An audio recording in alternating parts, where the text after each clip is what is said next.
Dr. Laffer, Mr. Hodge, one of the two of you said that obviously taxes are necessary and always have been to fund the legitimate and needful functions of government. Some are better and some are worse. Would you care to characterize which ones are the worst in terms of their impact on economic growth?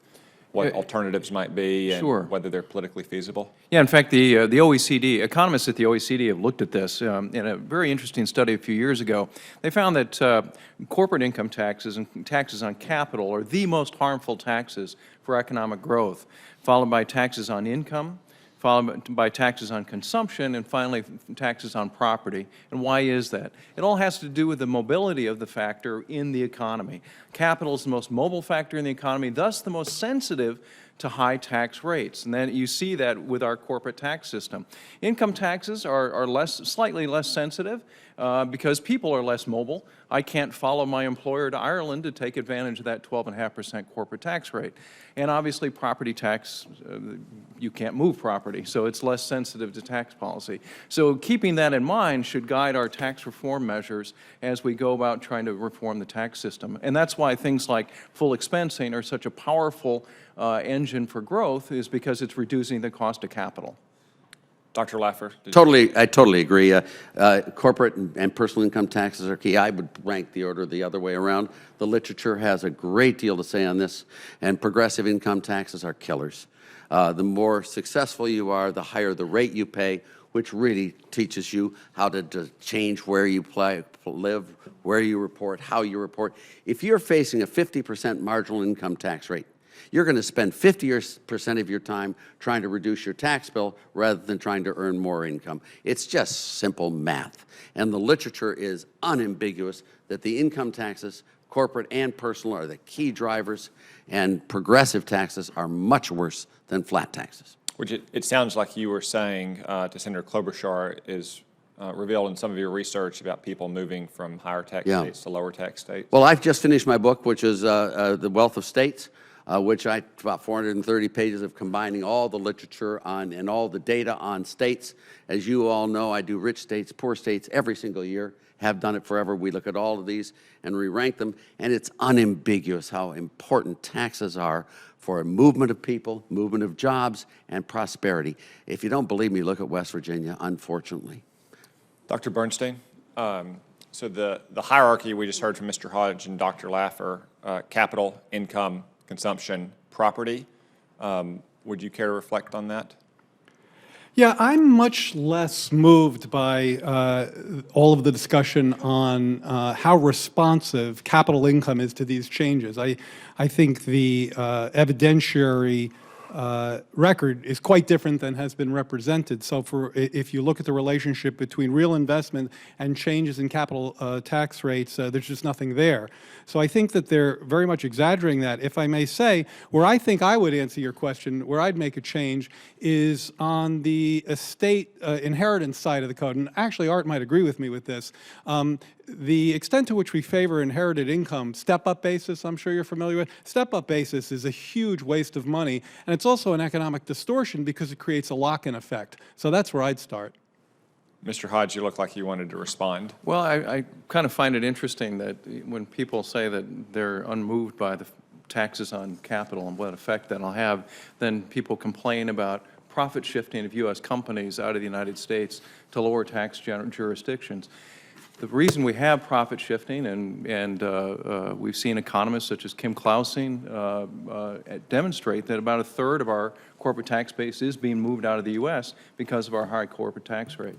So the key to moving that tax base back into the U.S. is to cut our corporate tax rate. Dr. Bernstein? The extent of tax evasion and tax avoidance is remarkably insensitive to changes in the tax rate. Now, it may be the case, where Scott and I might agree, is it may be the case is if you took our corporate tax rate down to 10 or 12%, you'd see the kind of differences he's talking about. But the damage that would do to our fiscal accounts and the knock-on damage it would do to the rest of the economy would make that prohibitive. So again, I really think you have to be driven by the empirical record here, and you simply don't see the kind of elasticities or responses that not only are these guys talking about, but they're erroneously building into their models.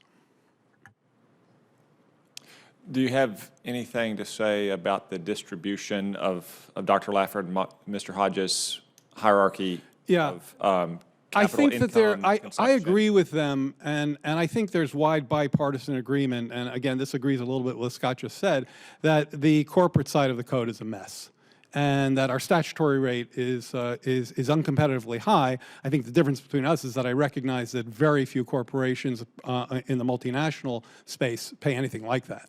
Yeah, but Dr. Laffer? yeah, but it's not just what they pay, it's what the expenses are that they go through to avoid paying.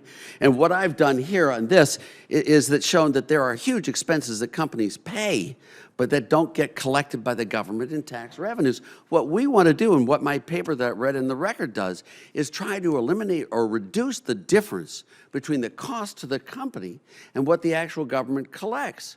And what happens is people will spend fortunes getting around the taxes so that the government doesn't get the revenue and the damage is done to the companies as well. And that just makes no sense whatsoever. If you're going to pay taxes, at least let the government collect it.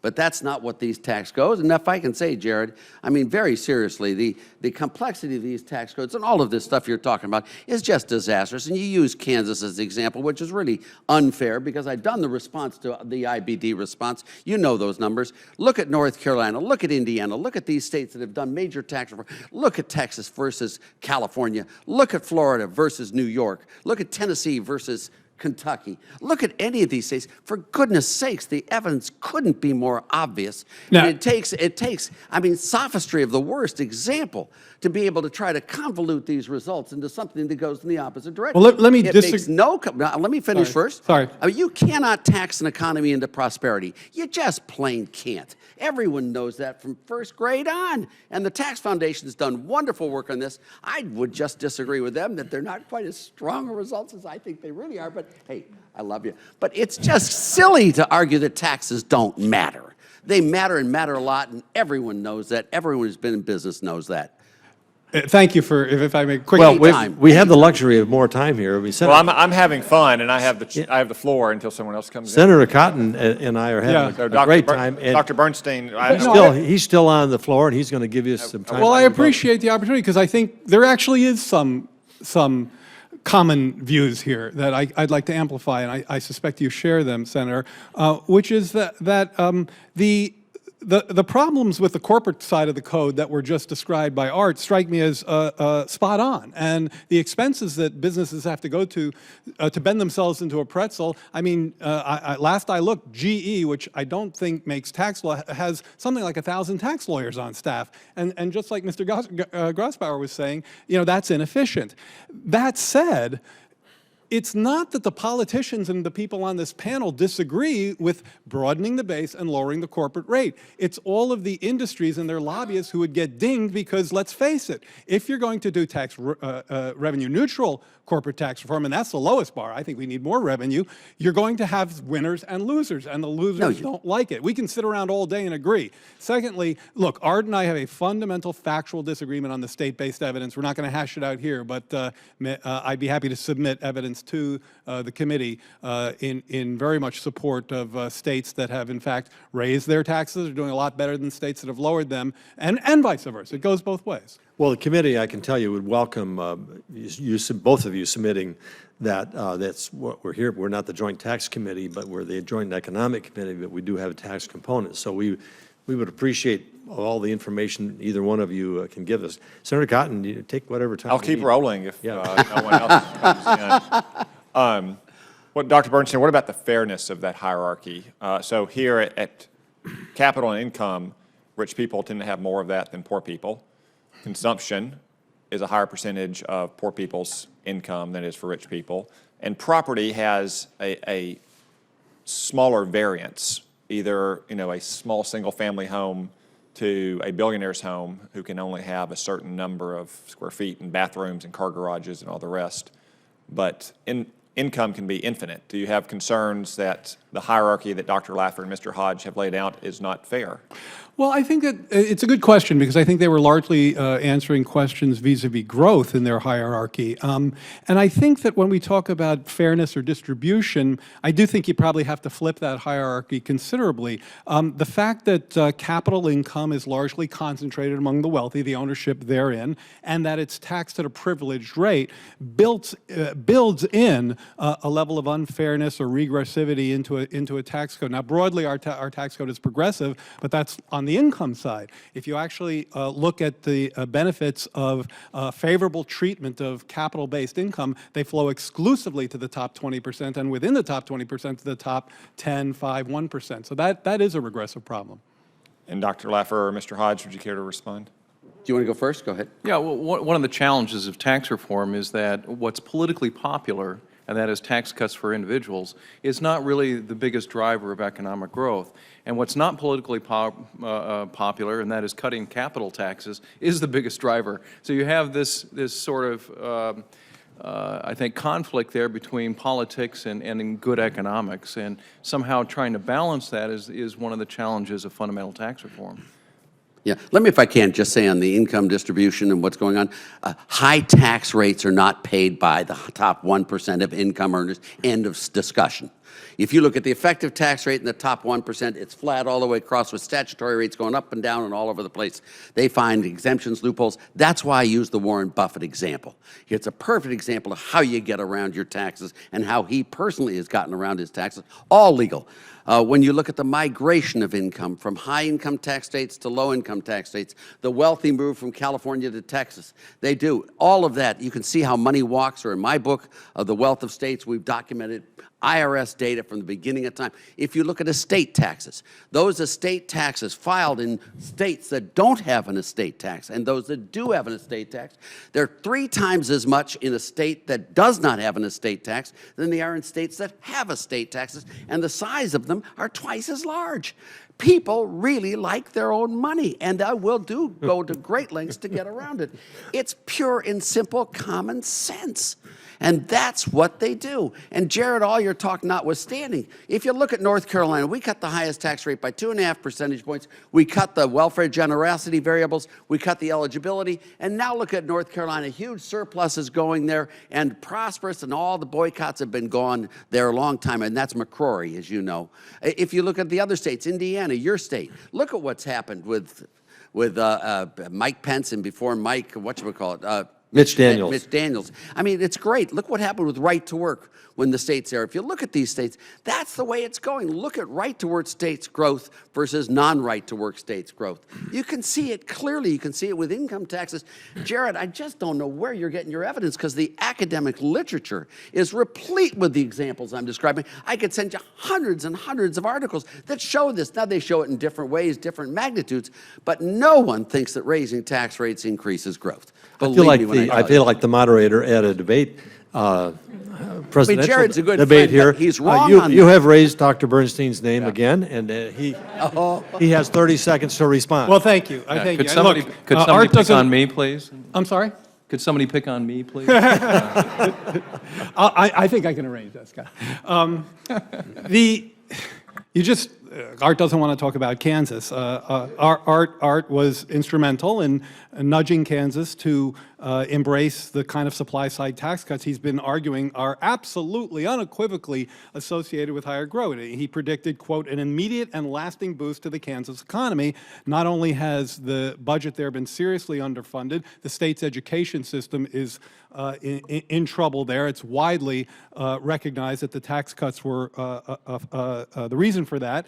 And as I've mentioned, job and GDP growth have really done poorly relative to neighboring places, including places that actually either increased or certainly did not lower their tax cut. The Kansas Legislative Research Department's projections suggest that the economy is going to remain weaker relative to the overall U.S. economy for the foreseeable future. This is an experiment. In fact, Governor Brownback called it an experiment, and it's a failed experiment, and you can bang the table with your shoe all day, but the data tell you what they tell you. Dr. Bernstein, rather than talk about Kansas, let's talk about Arkansas for a minute, since we pronounced the last 6 words of that name correctly. You brought up the stepped-up basis for the estate tax. Dr. Laffer just brought it up as a critic. I want to talk about the impact it has, particularly in rural areas. You know, I think a lot of people, when they think about the estate tax, have the image of, you know, wealthy investors who have highly liquid assets like marketable securities that when they pass away could be easily sold to pay off a tax. It's not always the case in rural areas. The classic example in Arkansas would be timber or forestry products. You own a lot of land, you have a lot of trees, it takes 40 years to make a tree, very asset high, very cash poor. Regardless of the thresholds or the exemptions, you still often see families having to break up family businesses to pay the tax. What's the right solution to that? If it's not simply repealing the estate tax, which, as you might guess, would be my proposal. Well, you know, the exemption for the estate tax for couples is $11 million. And the estate tax hits 0.2% of estates, not 2%, 0.2, so 2 out of 1,000. And for those who get hit by it, the average tax rate is 17%. So I would consider that to be, if anything, an extremely fair and even a regressive treatment. So I would probably push the other way, as suggested in the president's budget, to lower that threshold. He suggests a threshold of $7 million for couples. Instead of hitting 0.2% of estates, that would hit 0.3. And I think that would be a smart thing to do in the sense of revenue, meeting some of our revenue needs. Dr. Laffer? Yeah, I think he missed your question. I think you were talking about estate taxes and what happens with them. I was talking Just primarily about federal. Oh, you were a federal. But well, I it's think, the same economic yeah, well, impact, right? the movement amongst state taxes by states is just unambiguous. Rich people move to lower estate tax states, and they take their money and their jobs with them, and they move a long time ahead of time because they aren't quite sure when they're going to die, and they do it in massive. The best one of all was a very famous senator, a guy named Howard Metzenbaum from my home state of Ohio. And Howard Metzenbaum, 6 weeks before he died, moved to Florida, where there was no estate tax. And he wasn't wrong to move to Florida. He just was wrong in espousing an estate tax for everyone else except himself. And we see it all the time. And rich people move from California, and if they don't move, they shelter their income. That's what they do. And it's all these data are just clear as bells. And, you know, when you look at the U.S., if you take tax revenues from the top 1% of income earners, we have the data back to 1913. We've got it all by account. If you look at it, when we've cut statutory rates, revenues from the top 1% of income earners rises as a share of GDP, which also rises very rapidly. When we've raised rates, tax revenues from the top 1% have declined as a share of GDP. In 1980, tax revenues from the top 1% of income earners was 1.5% of GDP. In 2006, it was 3.2% of GDP with all those tax rate reductions. If you look at that period, it's unambiguous. Rich people respond to tax rates, and they pay you more money at lower rates within reason. And that's why we want a low-rate, broad-based flat tax, so we collect those monies from the rich people and not just have them go into shelters and not pay any taxes like Warren Buffett. Senator Cotton, I think I'm exhausted. oh, yeah, good. Tap down of questions. Yeah, we, Thank you all very much for the you set the fascinating record discussion. for time allotted to members of this committee.